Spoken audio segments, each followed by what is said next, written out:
Hello and welcome to Enlightened Empaths, your community for the spiritually awakened, where we discuss, explore, and connect with fellow empaths, healers, intuitives, and seekers. Hello and welcome to Enlightened Empaths.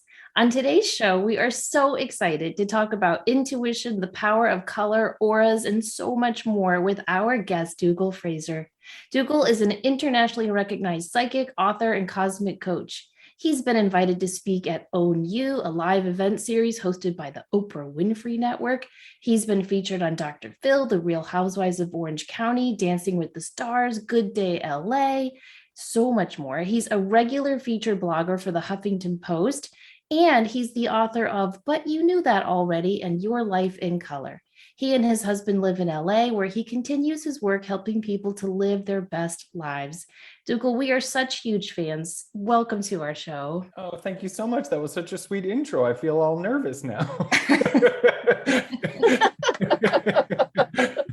Can you start us off by telling us like how you got to be an intuitive? Because you have such a fascinating story where I think you were sent to therapy and then I think a session at Lilydale changed a lot for you. So could you share some of that with our listeners? Yeah, I have a lot of gratitude for my mom because very early on, my parents used to say that by the time I was standing in the crib, I would talk about hearing voices and seeing color and energy around people. And my parents were sort of divided by their approach. My mother loved it, was so interested in it and encouraged me to talk about it. And she would go to channels and take me to Lilydale and, was like burying crystals in the yard. My dad was not spiritual at all. And he took me to an eye specialist and to therapy just to make sure that there wasn't something wrong with me. But I genuinely believe that everybody's born with intuition, but we hear people say things like that's your imaginary friend versus a spirit guide, or that's just a wild imagination. And my parents didn't do that. They let me read tarot cards starting at the age of 8. And it was just an open environment for me to explore that side of me. Wow. You started reading tarot when you were 8? Yeah, I bought a deck of tarot cards when I was 8 years old. And I was obsessed with the afterlife. And I think the reason for that was my older sister, who's 8 years older than I am, was diagnosed with cancer at 16. She's a cancer survivor. But the topic of death was sort of within the house, that this person could pass, this disease could happen. So I read books that were for kids about the afterlife. And I remember doing a book report in school and everybody came in and they're talking about like their favorite athlete and they're talking about their favorite actor. And you remember when you had to make dioramas with like a shoebox? So I had cotton balls on the bottom of mine and angels floating. And it was my turn to share about my book. And I said, is anyone familiar with the afterlife? And I talk about the light at the end of the tunnel. So I was a unique child, to say the least. But yeah, my first deck of tarot cards I bought when I was 8 years old. I was just absolutely fascinated by the occult. That is so cool. All the clues are always in our childhood. Totally. Yeah. Okay, so don't you find that your mom supported that? She understood that. She encouraged that. My father was a medium, so I genetically have that connection. Cool. And I wanted to ask you this about the color because I sense I get color from the angelic realm, but my father, you could say someone's name and he would see a color around them. Me too. And you're the only other person that I've ever heard talk in such detail about that.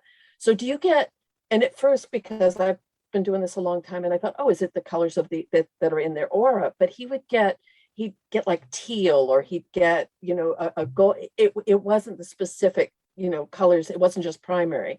Yeah. Is that the way it works for you as well? It is the same for me. It's interesting. I try to focus on primary colors when I'm teaching people because there's not much wiggle room with primary colors, so they can really focus on it. But color is so subjective. And once we get deeper into the work, I really ask people to just sort of explore and have fun with it. For me, from the spiritual perspective, just like your father, who sounds incredible, I would hear someone's voice and I would see color. If the subject changes, I see a different color, also physically around them as well. So for me, I always just assumed that was the aura.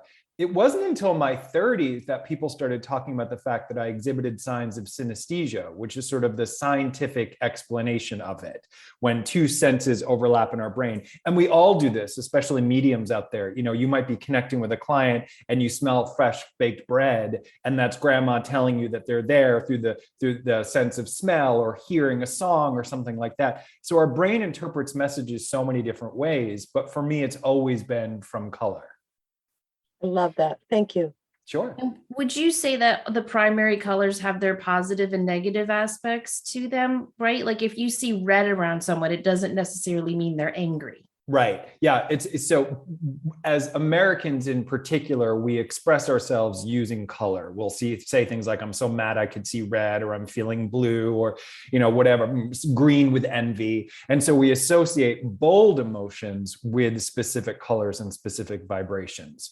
What I try to teach people is that every single color that we have in our, palette has wisdom and a lesson for us. So I'll refer to the shadow side of a color. If you're particularly drawn to a color, let's say red is all about the emotional exchange with people. Now, most people in the self-help community just want to focus on the positive aspects of that. So they think love, they think happiness, they think support, which is certainly an element of it. But there's also heavy energies as well. How do we deal with sadness? How do we deal with anger? How do we deal with frustration? Red is all encompassing when it comes to emotions, and very particular, back to Lilydale. One of the first readings I ever received, first time I'd ever had my aura looked at, I remember the psychic saying, you have a red brick wall of anger around you. And I did have big emotions as a kid. And she said, as a sensitive person, if you can really manage those, you're going to be able to help a lot of people. But that was a big deal for me. So every color has sort of a light and easier thing to ingest, but then there's also the shadow side as well, which uplifts us and gives us wisdom. Yeah, that makes a lot of sense. I find that fascinating that we can work with color that way. When you see someone's aura, do you ever see other things in it? Like what else do you see? So I probably sound a little wacky if I go deep into everything that I say. I call it cosmic charades. The universe will show an image to me that may mean absolutely nothing to the person that I'm talking to, but it's a reference that I understand. For example, if someone is self-employed, I tend to see Victor Newman from The Young and the Restless, and I'll see like an image in my mind's eye or around them. Now, some people maybe never saw The Young and the Restless, so they have absolutely no idea what I'm talking about. I will see grids, bubbles, lines. I used to see something that I thought was a snake, but they're just like curly Q kind of things. But a lot of times I interpret that as just thought. Thought forms are fascinating. And so when someone has a particular thought, if they're excited or frustrated about something, the shape of the aura will begin to change. And so I do my best to interpret the cosmic charades. And I think everybody has their own sort of map or information that the universe will present to them. But yeah, it's not just color. Sometimes I'll see the most random of things and try to apply it to the topic at hand. Yeah. So do you feel that everything is held in our auric field? Because a lot of spiritual teachers would say you can go into past lives, you can go into future lives, you can go into emotions and health and wellness, but it's all held in that. Yeah. To me, the aura is like one-stop shopping. It's one of my favorite things about spiritual work is that it embodies and encompasses everything, which I find really fun. I find a lot of students or people that I'm talking to would like it to be a little bit more specific. The idea that it could be that fluid, the idea that it encompasses everything sometimes can be a little bit confusing to people, but absolutely, past lives can come up. The way that I think about it is the aura is like the journal of your life. So there are plans for the future, there's current events going on, there's remnants from the past all at the same time, but it's truly the essence of your being. And we use words to describe the aura all the time without knowing it. We say things like that person has a good vibe. I've got chemistry with that person. I didn't feel like I was connecting with that person. To me, that's all connecting with energy and the aura. I love that. I absolutely love that, because I think that people get so focused on it's just color, or it's just, oh, you can raise your vibration and extend your aura, but you use I love your YouTube channel, by the way. Oh, I am thank having you. so much fun with that. And Thank one of the things that I think you tie in beautifully with that is not only reading the auric field, but using your body as a barometer to Mm. connect with. And that's one of the things that I tell a lot of the people is pay attention to how your body reacts, and that's going to give you a really clear bead to spirit. Could you chat about that for a moment? Yeah, well, Like, especially with empaths, which is like my absolute favorite topic. For empaths, our body, our heart, our emotional structure is like a magnifying glass. So if you're feeling tightness in your shoulder, it may be about the emotions that are in the room. If you suddenly find that you're really doing shallow breathing and you're clenching your jaw, chances are it's because of the energy of the room. And in the past, I used to sort of swallow that and just observe it internally, which doesn't help move energy at all. So very, very often, it just makes me a unique dinner guest, but I can sit down at someone's dining room table, and if it's uncomfortable at the table, I'll just say, "Woo, I feel awkward right now, and my hips feel tight, and I don't know why, but I need to stand up for a second." But the minute I claim the sensation that I'm feeling in my body, that energy begins to move and it doesn't get stuck from me. So absolutely, the entire time I'm talking, I'm trying to be as conscious of the thoughts, the images, the senses, and the feelings in my body at the same time. And so a lot of empaths will not complain about that, but they see that as a weakness. I do not see that as a weakness. I see it as a really incredible strength. But I have found verbalizing it and expressing it as gently as possible really helps to move the energy so that it doesn't deplete you. That's so important to point out, because even though I've been out of the psychic closet for years, I still feel really uncomfortable in front of, my normal friends, right? Who Sure. are not into all of this stuff, vocalizing that. So that's really important, I think, for everyone to hear, that it's okay to say the energy feels kind of off in here, or, let's just move this around. I love that you said that. Can empaths also use color? Okay, so let me just tell you this quick story. Like 10 Sure. years ago, I was driving to pick up my kids from school, and I was listening to Terry Gross on NPR. Love. And she was interviewing this historian who was talking about research they had done to cure depression. And that he was talking about this Victorian asylum. And he found out that they had painted the inside pink. Baker Miller And Pink. they would have the patients meditate, like by visualizing puffy pink clouds around them. Yeah. And from what this historian researched, it looked that it really, really helped. Yeah. And I was thinking, that is so cool. So I get my kids from school, and we had to run to the mall and get something. And there's this old lady in the next aisle, the next highway lane next to me. She's going like 30 in a 45, which, okay. And there's this giant jacked up pickup truck behind her who is like riding her bumper. And the lady was getting so scared. I could see an accident coming. So I said to my girls, imagine pink cotton candy around that truck. Perfect. What? They were so little. They were like, okay, mommy. So we all did it. And I'm not kidding. The truck backed off and got into the third lane, and just nothing happened. It was like he totally chilled out. And ever since then, I try to put colors around people. Yes. And this is kind of like a taboo thing in the metaphysical world, this idea of you have to ask permission, and, you're going to change their life trajectory and all of these things, and feel free to go in the comment section if you disagree with me, that's fine. But I'm a big believer that if we're sending clear intention to help someone, to heal them, and prayer and love and all that good stuff, absolutely. So with the vehicle of color, what you did there was absolutely perfect. You're referencing something called Baker Miller Pink, which is really fun because there is actual scientific evidence that it lowers blood pressure, that it relaxes people, that it really calms down the emotional needs. From the aura perspective, pink is all about self-care and self-love. If I see pink around someone, they exude this loving, kind, compassionate energy, but they tend to be a little bit hard on themselves, a little bit critical. So if you're seeing someone that's in a dangerous situation, or if you're sending your kids off to school every day, putting them in a pink bubble of light is a great thing to do. And then I love how you change the language to make it kid appropriate. Let's see them around cotton candy. Well, kids smile and laugh at that ideal. It's billowy, it's joyful, it's lovely. So absolutely, I believe that you can do that.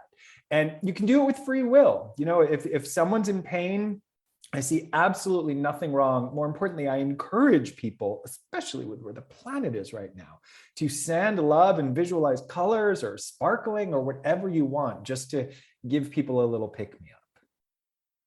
But thank you for saying that, because there is always so much about that. You have to ask permission, but which I agree with. But I also think it's just the intent of just sending that positive energy out there, and it can be rejected, right? He could have been like, "No, back off, 100%. The way that I get around it with the wiggle room is I do it higher self to higher self, because I genuinely believe that every single person on the planet has this most divine part of their being. This extension of light, this extension of coming from the creator, this extension of coming from the universe. And I genuinely trust that everyone's higher self knows what to do with energy that's directed their way. So if I'm sending love and light to that person, I know that higher self will direct it wherever it needs to go in that person's life. And then we're doing it from the highest vibration as possible. But I think way back in the day, when it came to spirituality, it had to be hush hush.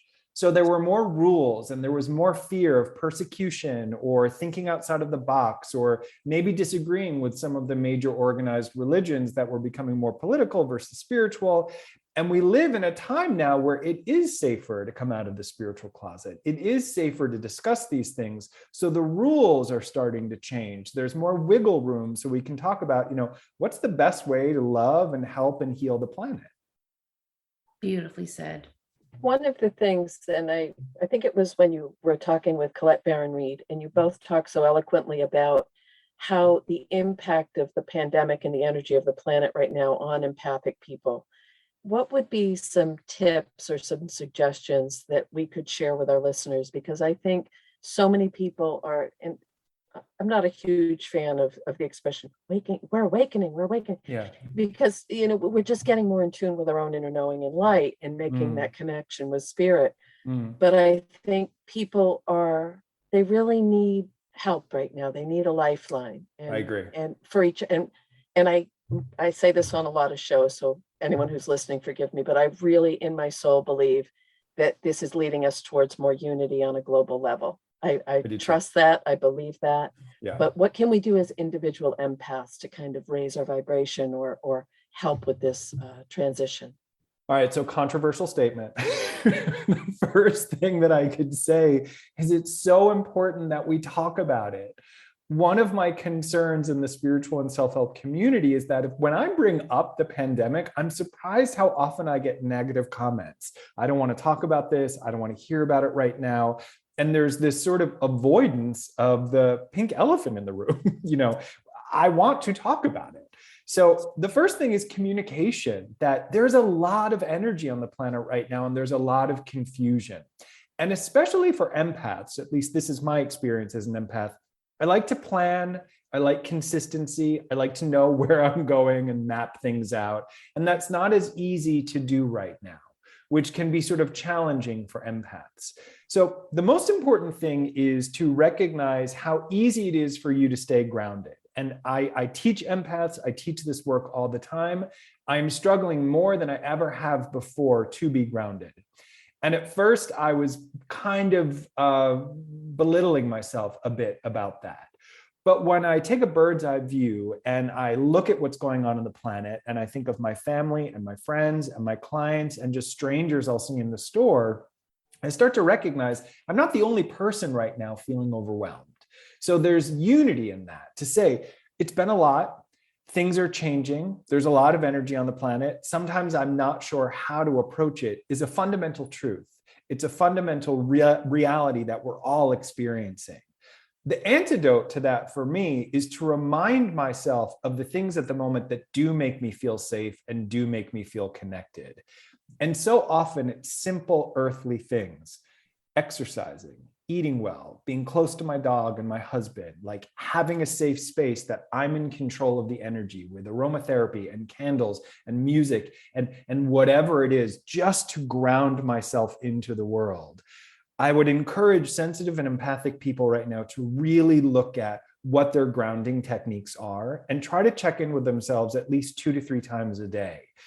The joy of being an empath is we have this ability to leave our bodies and connect with higher information so easily. The challenge of being an empath is we have this ability to leave our bodies and connect with higher energy. And sometimes that can be too much. So grounding into the planet, feeling good, connecting with our bodies and the people that we love are so imperative right now. But I agree with you, Denise. One of the things that I find interesting about the pandemic is globally, everyone is going through the same thing. I'm lucky to work not only in the United States, but all over the world, and to listen to families struggling with worrying about their family and their health and their wellness. Very rarely are we challenged by something globally. And it keeps repeating itself, right?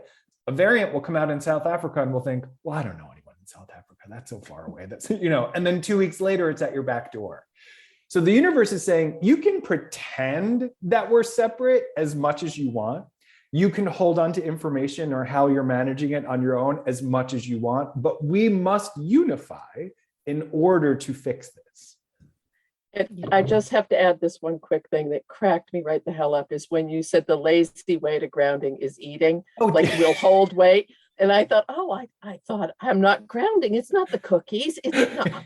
There we go. But here's the thing, it works, right? I mean, if you put food in your body, you immediately feel your body.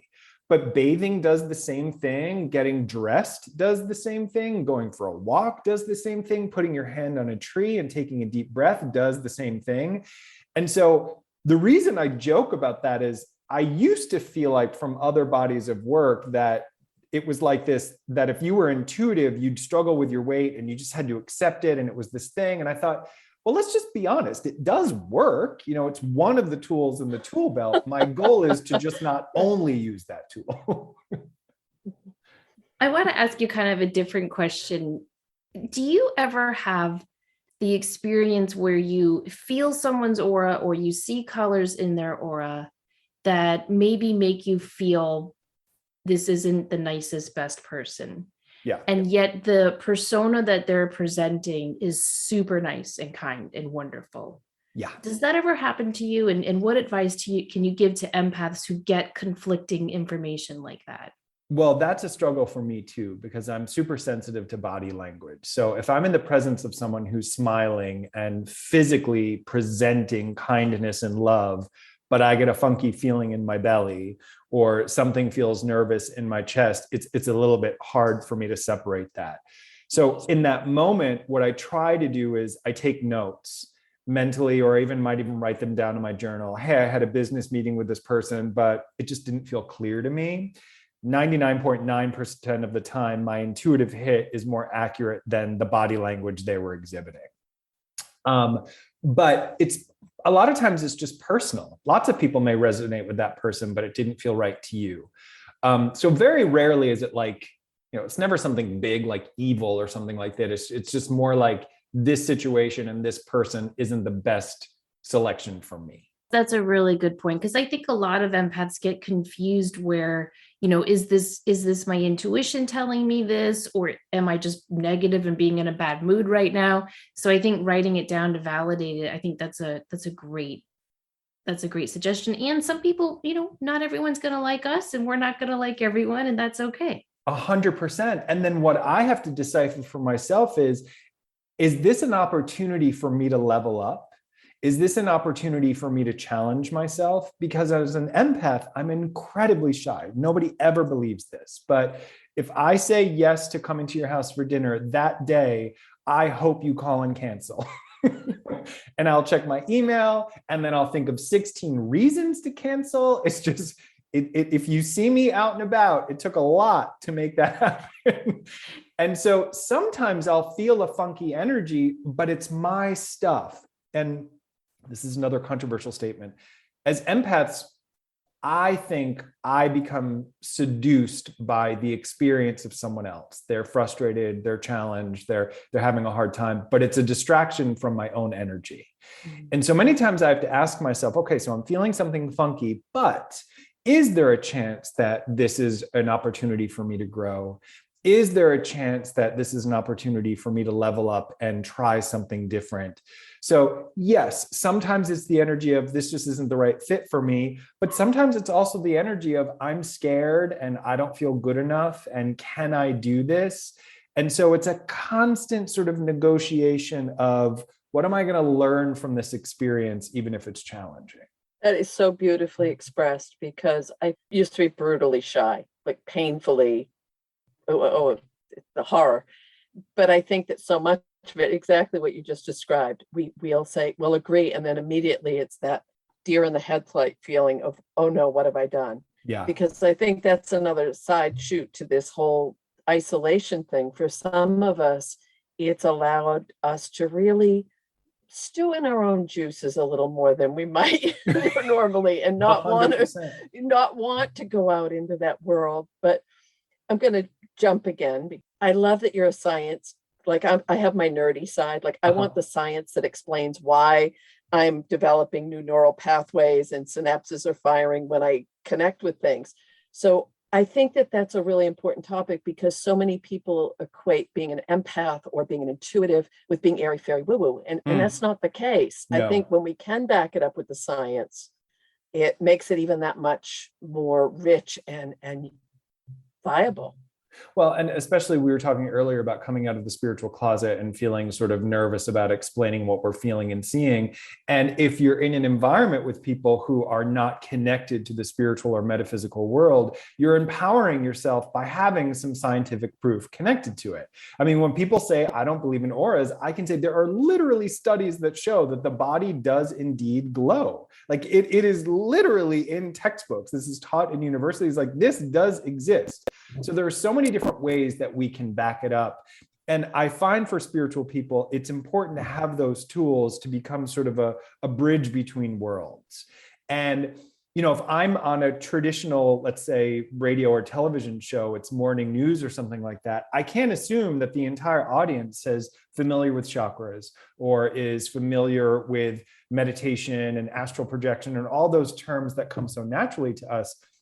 So I really like to think of different ways to express that, and then to look for ways in the traditional world that it exists to sort of validate our experience. Because even as an intuitive, I'm a pretty big skeptic. If there's a new channel out there, I'm like, really? So I have that moment of kind of wanting it to be proven as well. And I think that's safe. So if you're an empath, gather your tools, empower yourself to have some fundamental things that you can share with your friends and family that may not make them 100% agree with you, but certainly make them think, there must be something to that. Yeah, or at least give you the credence and the backing you need. Because I know sometimes if I believe something and I know I've backed it up with science and research, then when I do vocalize my truth, my voice doesn't shake or get wobbly and I don't lose my train of thought and my whatever. But I'll tell you, coming out of the spiritual closet type thread of topic, one thing that I've learned in the last several years is I just don't debate that stuff anymore. Same. You know what I mean? Okay, you don't want to believe in auras? You do you. That's absolutely fine with me. And I find that to be super peaceful, because everyone's going to come to their own truth the way they do.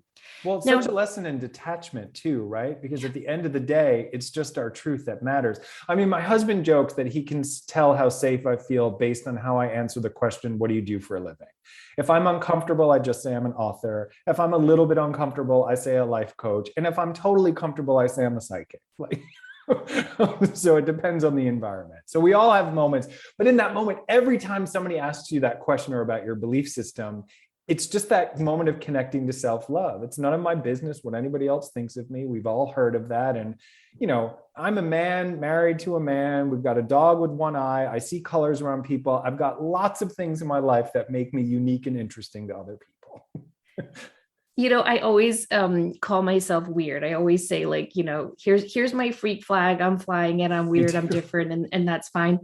And on my other podcast, Psychic Teachers, we were doing a show on the history of magic. And I read that the definition of weird, W-I-R-D, the Anglo-Saxon definition, means that which is becoming. I love that. I know. And I was like, oh, I'm becoming. I love that I am weird. I agree. Weird is always a compliment. Yeah. We know we can visualize. We know we can sense the color in aura. We know we can use it. What would be some other tools that we can use? like certain days you'll get up and say, oh, I need to wear blue today. I have, and I used to work, I was a special ed teacher for years, blah, blah, blah. And I would notice the sensitive kids or the sensitive people would be wearing that same shade of blue. So people are tapping into that collective energy to pull that in. So other than paying attention to what you're being drawn to, what would be some other tools that our listeners could use as empaths with color to really, because I do think color and music are healers. They're healing modalities that we can tap into. Agreed. And they're free. Yeah. So, well, a great color for empaths is orange. Orange is one of my favorite colors. It's considered the color of balance and perception. It's the combination of psychology and spirituality that we sort of need both. We need to check in with our hearts. We also need to check in with our souls, but it just really helps an empath find their balance. Empaths tend to live in extremes. We're either wide open and feeling everything on the block or in the airport, or we're completely shut down and we're not talking to anybody and we've cut ourselves off. So when we invoke orange into our life, it's the memory that we need to be in a balanced state of mind, a balanced state of consciousness. When it comes to working with color energy, people also love to tell me the colors that they really like, which is great. But I'd also love to know the colors that you dislike and what's the lesson there for you. If I wear red, which makes me very uncomfortable, I get complimented all the time when I wear red. But when you're wearing red, it's very visual, it's vulnerable, you're seen, it's your heart, it's your emotion, it's about trust, it's that energy exchange. So I really feel that when I wear red. So if there's a color that makes you uncomfortable, try to invite it into your life. It can be as simple as starting with socks or buying that color of flower and putting it in your kitchen and just seeing what kind of energy it moves for you. But there will be more wisdom from a color that makes you uncomfortable than there will be from your favorite color. That is so fascinating. I don't like wearing red either. I don't think it's an introvert's color. No, not at all. Yeah. Because it brings attention to you. Exactly. Yeah. I'm much comfortable in earth tones, which, as the guy that works and writes about color, really disappoints people.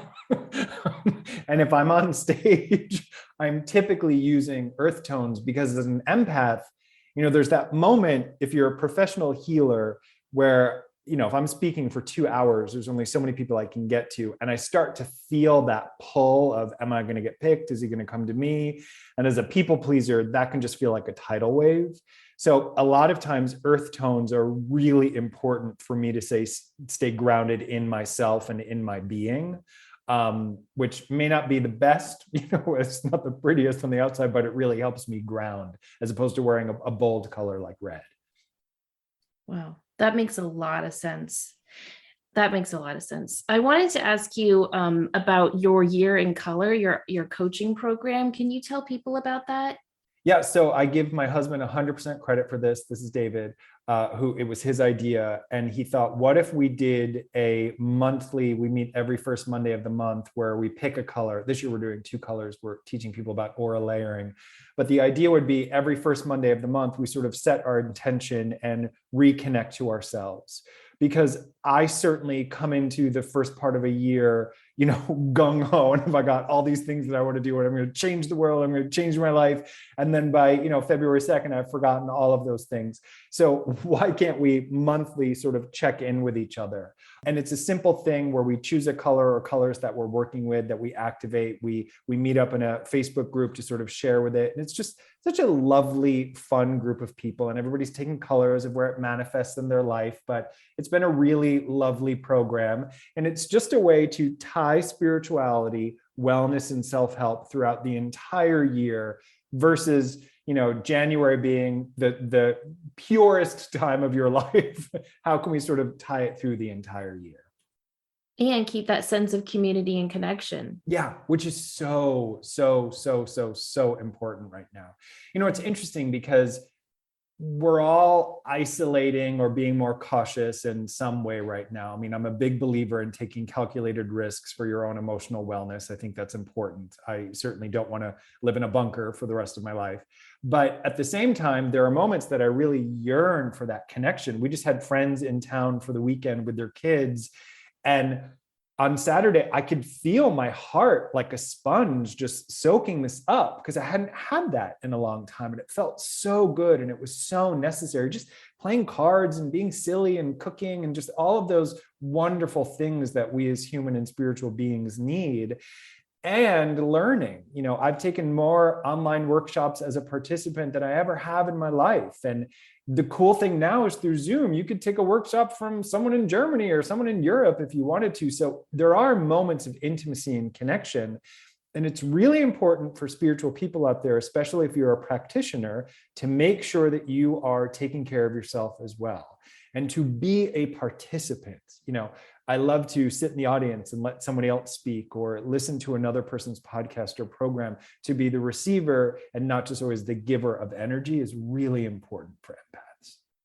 Excellent reminder, needed reminder. Yeah.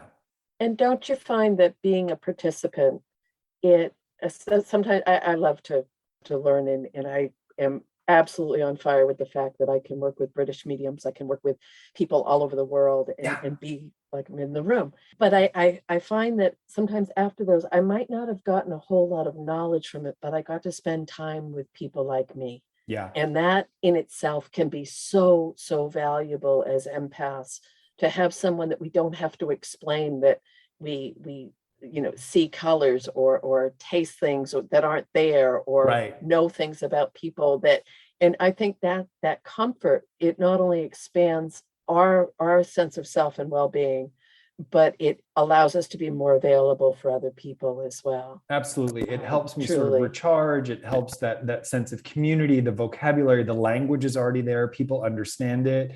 Yes. And then as a practitioner, and I do this as an empath, anytime I create a program or if I have a new product or something like that, I always like to put myself in the position of the consumer. So if I have a new program, I go sign up with my credit card and I click pay to see what that feels like. When my last book comes out, I go to the bookstore, I try to find it, I carry it up to the counter, I pay for it. I remember thinking, well, that's expensive. And then I think for a second, like, wow, that's what somebody else thinks. So I want to know what it's like to be on both sides of the experience. Having someone cook for you and then helping them clean. If your spouse is great at gardening, but you're not into it, go get in the soil for a minute. See what it feels like. What's coming to them from that you could learn from. If you have a friend that loves a kind of music that you're not familiar with, go listen to that music with them and see what they're getting from it. When we sort of share in somebody else's experience, it's not only learning for us, but it's a healing tool as well. Love that. Absolutely love that. And it goes back to what you were saying about stepping out of your comfort zone a little bit. Bring in the color that might not be your favorite, because that's the teacher that you need right now. 100%. To get out of that comfort and go get your hands in the dirt or whatever it might be for you. Maybe for some of us, it would be going into a public setting, just saying. Yeah, it's true. So, okay, I just have to ask real quick, because I love animals. Samantha loves animals. Do you use color around your one-eyed dog? Yeah, of course. Everything has energy. Everything has a vibration. Everything has a soul seed. Personal opinion. Someone else may disagree with that. So, but okay, this is just, I have to know, do you use clothes on the dog? Do you give like color with the clothes on the dog? That's funny. I never have consciously selected, only because he hates sweaters. Even though he's cold and I know it makes him feel better, he really, really resists them. But I certainly use it in moments where I can tell that he's anxious and he's overwhelmed. And I don't know if you have had this experience, but the pandemic has definitely shifted my dog's behavior. We used to travel quite a bit. So he was used to going to the house where he would stay and being around other dogs. And he just doesn't get that anymore. I mean, we haven't traveled the way we used to in it's almost 2 years now. And so his separation anxiety has come back. And so we definitely try to visualize, soft lighting in the house. His collar is red specifically because we want that emotional exchange and stuff like that. So yeah, I definitely will use color and energy with him. But it's also interesting to think, going back to we're all having this experience, that sometimes I'll be hard on myself and think, oh, you should be over this. Why are you nervous to do something? Or like New Year's Eve, I was anxious. We had a group of people getting together for dinner. I went, but I'm not going to lie, I was nervous. And one person couldn't come because they tested positive and all that stuff. And so to see that my dog is going through it, we've had our dog for 13 years. He's completely trained to go outside to go to the bathroom. And this past year, he's reverted to, when we're out, he tends to go in the house. And I think he's trying to say, like, I'm overwhelmed. So it's even affecting our dogs, like it's even affecting our pets, which is just a reminder that we have to be so kind with ourselves right now. And you brought up an interesting point for some people that might be going out. In the beginning, I had to negotiate when I was going to go to the grocery store. I would go early in the morning when it was a little bit lighter in traffic, and try to make these minor adjustments to just get back to the fundamental basics of living. And if anybody listening to this right now is feeling any of that on any level, it is okay. You're allowed to feel raw right now. You're allowed to feel confused, but find your wiggle room. Find something where you can slightly step out of your comfort zone. And you know when you're doing it right, because you feel it in your belly. It still feels uncomfortable, but your brain says, I can manage this. It's how I feel with heights. I love a good view, but my belly will go, this is making me uncomfortable. But I still want to see that view. I still want to have that experience. So the goal is that you want to feel uncomfortable, not paralyzingly so, but you want to feel uncomfortable to move energy. It's really important. You keep talking about that moving energy, which I think is really crucial for all of us right now. Some of my favorite ways to move energy would be dancing, exercising, walking, but I also like to do guided imagery. Are there any other ways that you like to move energy that I've missed? I'm glad you noticed the movement of energy. So I'm super cautious about words that I use to describe an aura, because I hear people say things like, you've got a block, a crack, a hole. Those are really hard things, and I try to remember, like, I'm reading for someone who's maybe not familiar with this at all. And if they leave the session hearing that they've got blocked energy and a crack in their aura, their brain is going to obsess on that. So I might say things like, I'm feeling concentrated energy in the chest. Let's do some breathing to move energy. Let's do a visualization to move energy, because I think it's important. And I agree with you. Exercise is like the universe's joke with me, is the best way for me to move energy. I dislike it. I resist it. I did it this morning before this interview to make sure that I was moving energy and I was clear. But I get so much information from exercise. Sometimes it's frustrating, but it really moves energy. Do you remember Osho, or Bhagwan Sri Rajneesh, the guru? Yes. I used to follow him when I was a teenager. And I was a very overweight kid and was not into exercise at all. But dynamic meditation, which is a very and he's got some problems, just to be clear. I'm not on board with everything, but he is interesting, and watch the documentary because it's fascinating. But that meditation is very physical, and it taught me how to move my body and move energy at the same time. My second favorite way, and it's the most boring, but my favorite way to move energy is with breath. And it's so important for empaths, because the minute we feel big emotion, we hold our breath.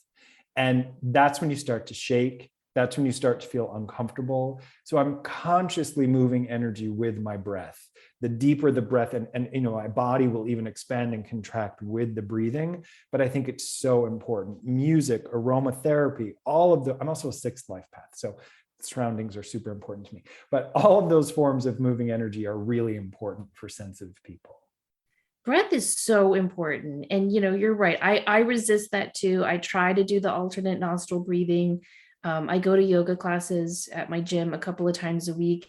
And every time I focus on my breath, I'm so amazed at how much I'm holding. Me too. I don't know if you deal with this as a man, but as a woman, like, we're always holding stuff in, like, squeeze your glutes, hold your core. Yeah, right. And then I start breathing and I'm like, oh, wait, I'm holding that. That's tension. That's not just muscle work. Yeah. And so I do think that's really, really important. And that the alternate nostril breathing, I think, is the best one that I've experienced. The big sort of challenge for me with breath was a little over 2 years ago. My mother so it was 4 years ago, was diagnosed with cancer. And I'm teaching, I'm promoting a book. My mother's dying at the same time, and I started getting vertigo. And at first I thought there was something wrong with me. And I went to a doctor just to make sure that everything was okay. And I kept going and going and going. And then I went to like a balance specialist. And finally they said, you're just anxious. And I was like, but I don't feel like I'm anxious at all. But I would have tingling in my lips and, getting through the day. And they started pointing out my breath. And what I realized is that as an empath, I will hustle for anyone I love. I will be there for a client. I will be on sprinting marathon energy, but I wasn't even pausing to breathe for myself. I wasn't even pausing to say, hey, this is a lot right now. I can do it. We can all do big things. We can all go through big things. But the simple act of giving myself permission to stop for a moment, mid-conversation in a session, mid-conversation with someone that I love, and placing my hand over my heart and taking a deep breath, I had sort of forgotten that. And so it's something I now constantly try to remind myself of. Take a deep breath, be in your body. You can still be there for someone else, but breath is so important to manage our own energy. Yeah, thank you for sharing that. That is such a really important reminder. I had a listener friend send me silk pillowcases for a Christmas gift, and I was so excited. And every night that I lay my head on these beautiful silk pillowcases, I think of her beautiful card where she just said, I hope you use these as a reminder to always take care of yourself. Yeah. And I think we need those visuals sometimes, And especially for women. I mean, if your body is designed to give life to someone else, to literally nourish someone else, it's like we're programmed to think that we have to serve and give energy first. And we have to take care of ourselves. Like it's so, so, so important. And I'm amazed how many spiritual people struggle with that. And so setting the energy, taking care of yourself. My big thing I tell people is I'm always telling people I have another appointment during the day. It's no one's business that appointment is for me, but somehow it's easier for me just to say, well, I've got another appointment, and that could be a bath, that could be a walk, that could be cooking dinner, but I have to schedule, literally, I write it into my schedule that this is my time. And what's amazing to me is how often the universe gently tests me on those boundaries. Here's an opportunity for you to cancel that appointment with yourself. Here's an opportunity for you to forget to breathe. Here's an opportunity to sort of take you away from yourself. And I have to come back to that self-care. So what a lovely gift. Special pillowcases just for you, right? The moment you wake up, you're touching that. The moment you go to sleep and resting and recharge, you're touching that. That's such a wonderful reminder. Yeah, it's great to have that visual. It's helped me a lot. I do that too. I schedule in my me time. Otherwise, I won't have it. Me too. And what I say to people is if you schedule as your me time and you're canceling, we really want to look at why you're not showing up for yourself. When I used to do coaching packages with people, at the end of the package, if they were meeting me every Tuesday at 2:00, I would say next Tuesday at 2:00, I want you to have the exact same meeting with yourself. I won't be there, but you can do the same thing. Assess the energy. How do you feel? Check out your goals. But you're showing up for a session with me because you invested money in it and you want to be on time. But can you just show up for yourself with investing energy and intention? It's a completely different approach. Yeah, great point. I talk to myself. I talk to the dog. We have full conversations. And someone called me and they said, so can you meet me and do this? And I said, I'm so sorry. I'm scheduled to talk with a friend of mine. I didn't say it was going for a walk in the woods by myself with the dog, but I'm going with a friend. Yeah. Self-care here. Yeah. Could you, on January 31st, is your Aura Lab coming up? Yes, January 30th. 30th. Okay. Yeah. Could you share about that, please? Because it's very, very exciting. Yeah, so a lot of my programs I teach, and you can watch the replay afterwards, but not with the Aura Lab. And the reason with the Aura Lab is we come together via Zoom and I teach fundamental basics of how to tune into people's energy. And we do breakaway rooms where you practice feeling and reading the energy of another person. And then we come back together and we share.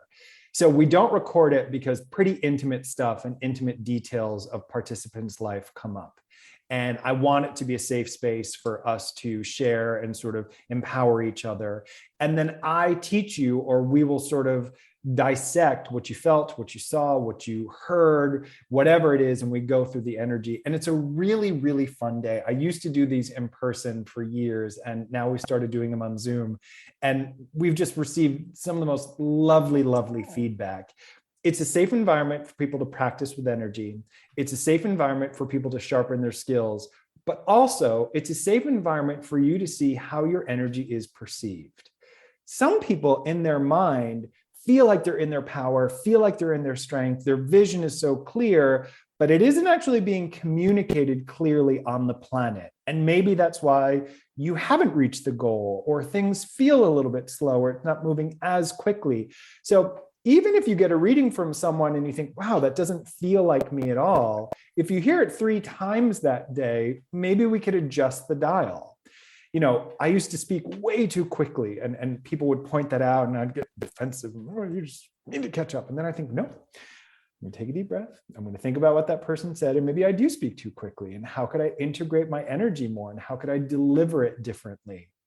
And so it's about reading the energy of somebody else, but it's also about how your energy is perceived. Because this is the beauty of working with the aura. It's not like astrology. Your chart is the same. It's not like numerology. Your numbers are the same. Your aura is ever changing, and you can change it based on the environment. You can be more bold if you need to be more bold. You can call on a color to be more empathic if you need to be more empathic. You can call on a color to be more of a leader, more introspective, whatever it is. We can change our energy according to the situation. And that's the entire part of the Aura Lab, is to play for that for a day. Thank you. It's fascinating. And I think a lot of people are hesitant to do that type of work through a Zoom call or through an online class, but it's absolutely amazing. And it casts a wider net to connect with people you may never encounter. I actually, again, goes back to what we're talking about. Yeah. I actually prefer it. If I'm going to do a private session, I prefer to be on the phone because I'm not influenced by the background. If I'm about to say something spicy and someone raises their eyebrow, the people pleaser in me thinks, oh boy. So if I'm in person with someone, I tend to look up away from them because I just don't, I'm human. So I'm going to notice body language or your response. The more neutral a palette, and that's why like the Aura Lab is, we want you to be paired with a stranger. The less you know about that person, the easier it is to realize, oh, I'm really connecting on energy. I know nothing about this individual. That is so powerful and profound. And I think people walk away from those breakout sessions going, every time when Denise and I do our mediumship classes, people will always say, I didn't know I had that in me. I didn't know I could do that. Don't you love that moment? Oh, it's the best. It's so cool. Best. Yeah, because I do not like when psychics are like, it's a gift and everybody can do this. And if I really bring it down to like the fundamental basic, when you have that aha moment of I connected with someone's departed loved one, or I saw an aura, or I saw a clairvoyant image and it was accurate, we realize that energy does exist. And then if energy exists, there's a reason we are all here. It's easy when things go smoothly. Oh, I met the life partner of my dreams. This was meant to be wonderful. I got the job of my dreams. Great. But every person has that moment where there's a hiccup or a loss or a challenge. And we think, what is the point of all of this? When you see that energy exists, when you see that it literally materializes and will manifest in your life, for me, I then realize there's a bigger picture to everything. Even if it's a challenge, there's wisdom for me. So when I see that twinkle in someone's eye that they had a spiritual experience, I'm so excited for them because it's the door opening up to thousands of incredible experiences and how to manage things that are hard, because being on the planet can be challenging, and that's something we're all going to experience, and that's okay. Yeah, that's a beautiful way to state it. And I just want to remind people it's not being recorded. And to me, that kind of makes it an even safer space. 100%. Yeah. Yeah. And that means, and so a lot of people say, well, if I can't be there that day, I'm like, if you can't be there that day, you're not a part of it that day. And so it's just why make it. And then I get a little saucy because we're not recording it, and I can give you secrets on, my opinion on some things. And we just don't worry about how people are going to respond, because who's theirs that day? That's the community, and that's the bubble that we create. That's fantastic. Okay. So they just need to go to your website, DougallFraser.com, and they can sign up right there. Yeah. If you scroll down, there's a section for the Aura Lab. Okay, perfect. We'll put links for that in the show notes, and we'll also link you up for that on our Facebook page as well. Awesome. Thank you so much for joining us. It's just such a treat to get to see you and talk to you after we've been just following your career for so many years. Well, this has been super fun. Thank you for everything. And thank you for what you do. I mean, I love that you're giving an environment for people to learn about their empathy and to learn about their intuition and keep doing all the beautiful work that you do. And it was an honor to be here. I really appreciate it. Thank you. Okay. And everybody, please check out his books. Again, we'll put all the information. I'll put pictures of the books on the Facebook page and everything. So you'll have all of that information there. Please remember, as always, to show up, do great work, and share your light. Take care.